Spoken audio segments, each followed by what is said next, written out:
What's up, my dudes? Valk here. We're going to show today. I'm going to explain Albedo's energy recharge and exactly how it works. And the easiest way to do that is by going to his talents.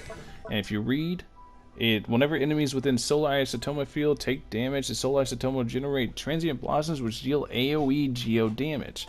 Whenever these blossoms go off, there is a chance, it's not guaranteed, but there's a pretty good chance that they generate geo orbs. And the geo orbs can be absorbed by your active unit.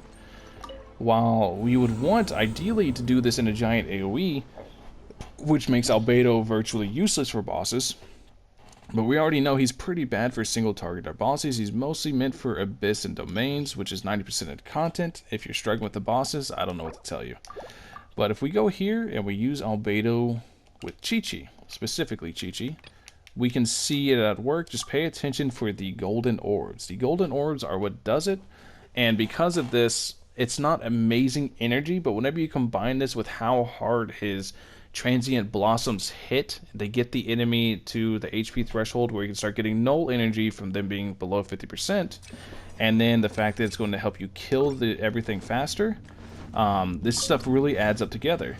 And it's going to make it where you can regenerate energy extremely quickly. So we're going to go ahead and burn Chi-Chi's ult, we're going to drop this down, and then we're going to start beating the shit out of things with Chi-Chi.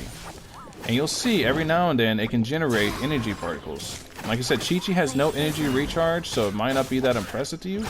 But the most important thing is to keep the enemies grouped up so you have a higher chance of generating these energy particles. This is why he's going to be good with Xiao. You can see how they're hitting. Now they're creating null particles for being less than 50%. And it's just going to keep going. This is Chi-Chi has an 80 cost ult. She has, I think, 15% energy recharge in her build.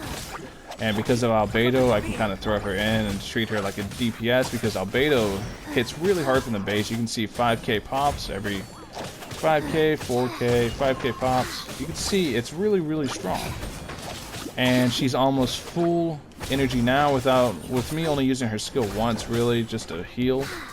But yeah, this is how his energy recharge works. And if you really want to capitalize on it, you would throw him with somebody that can group stuff together, like Venti. And the reason why he's going to be OP with Venti is because if you group him together with Venti, then you're going to be able to proc it constantly. If you have them spread apart, it's going to be much harder. But if you're hitting more than one enemy with the transient blossoms whenever they burst, you're going to probably create an orb. So those orbs add up because you can keep proccing that every 2 seconds with him off the field, which means you have a chance to generate somewhere around 7 to 8 geo orbs throughout Xiao's ulti, so it's really going to help in that regards. So if we pair him with Venti, we pair him with this, and who else do we want? Let's just go back with Chi-Chi since we know she has an 80 cost ult, and we'll just throw Chi-Chi out there and just have her basic attack while Venti clusters them together, and he throws down his little geo thing. The only difference here is Venti's going to help out a lot with the energy recharge with his swirl. I don't know if his swirl's going to hit cryo or if it's going to hit electro. It all depends on what it delivers first. There's like a 50-50 chance on this domain specifically. So let's go ahead and do this. Let's burn Chi-Chi's ult so we can see the energy recharge. Chi-Chi's only sitting at 15%, nothing spectacular. We're going to do this. We're going to wait for a second for it to swirl. Okay, swirled electro, that's perfect.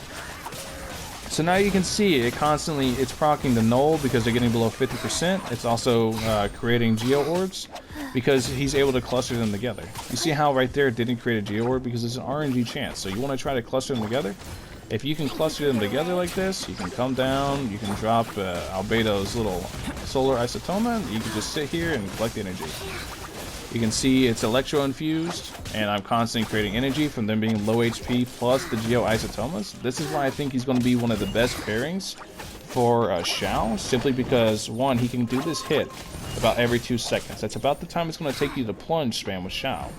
So he's going to be able to do this hit about every 2 seconds. And two, his C4, everybody knows what his C4 does, it's beyond the C4.